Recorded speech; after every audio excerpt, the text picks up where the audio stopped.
YouTube family. It is Friday, and you know what that means, Friday Weigh Day. And I am here to give you the report. As I anticipated, I'm going to get right to it. I've had a gain.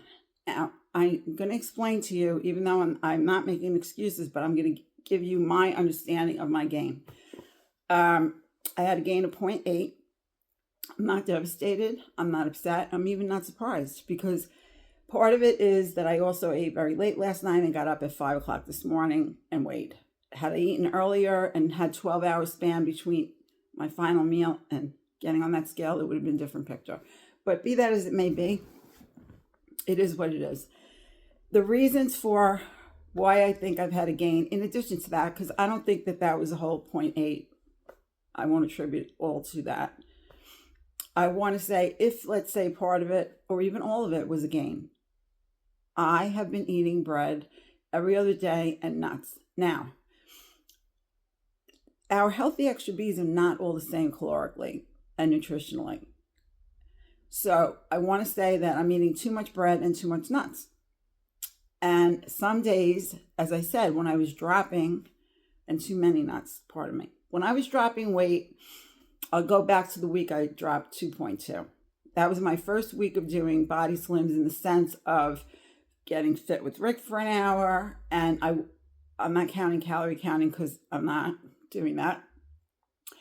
And not having my Bs every day. That's just what it comes down to. And maybe not always having all of my A's either. Maybe just 1.5 A's a day.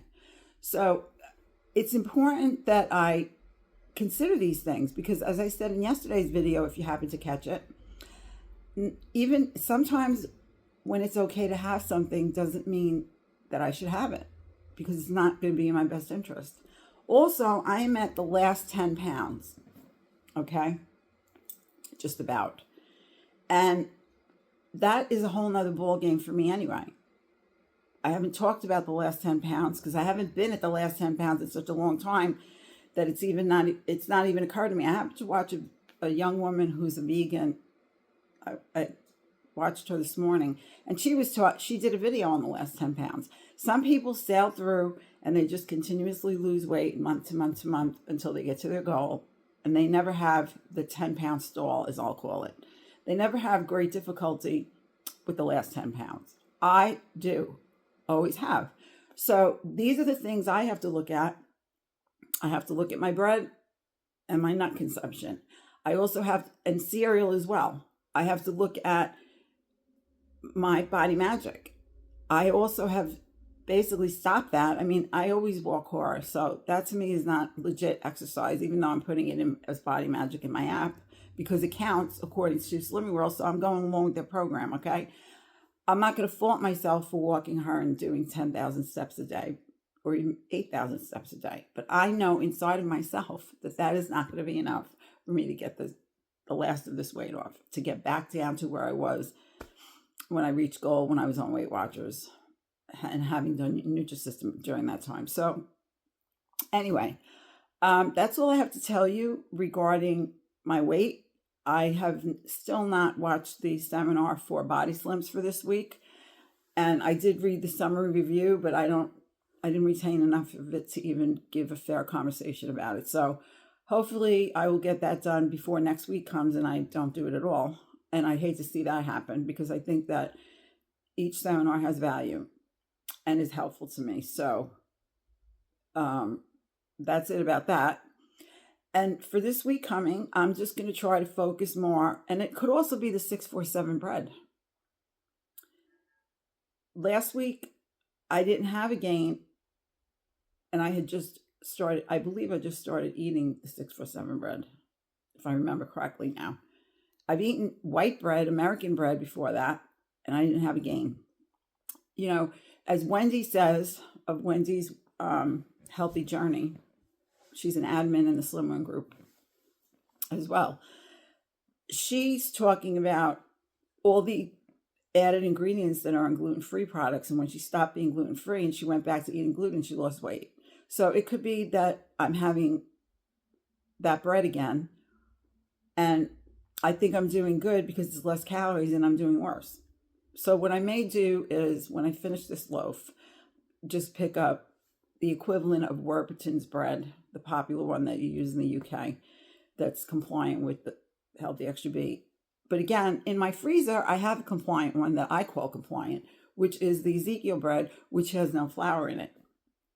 And that is more higher calorically, but it's also very, very good nutritionally. There's nothing in that that's unhealthy, unless you have to be gluten-free, which I don't, thankfully. So I'm going back to work this Sunday coming. I'm speaking to you on Friday, and it is October the 25th. And that will be my first day eating Ezekiel bread. For some reason, I categorize that bread as what I'm supposed to have when I go to work only, along with the PB2, reconstituted with just water. So I don't know why I'm not making this for myself. Probably because I really don't like making PB2. That's the only reason I don't overeat it, probably. And it's just annoying to me. But maybe that's for a reason. Maybe I need to pre-make it and just have it put aside during, when I prep my dinner or whatever, when I'm cooking dinner, just make it for myself to have it later and have it as a planned thing.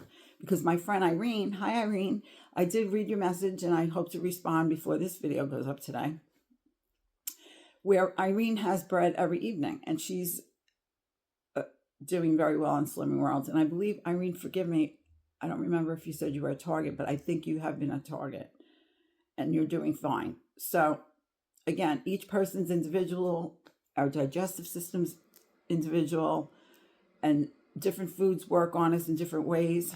Sometimes we have reactions to things where other people don't have reactions to the same food, and so on and so on. So I'm not going to keep you here any longer. You know how I feel about you taking care of yourself.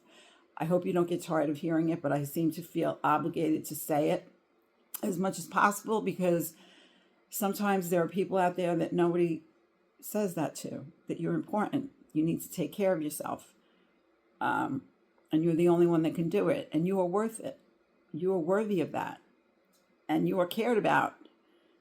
You may not feel cared about, but I care about you. So please do that. I wish you and your family many blessings. As always, I think, to me, it's important to say that to you. I'm not really even sure why, but I just like saying that to you because I truly do wish that for you and your families. And the other thing is, I have to give you these big fat hugs. And in case you don't need it today, they don't expire. And I'm going to say thank you very much for having watched. And I'm going to see you again real soon in the next video I make. Please stay well, my YouTube family. Bye-bye for now.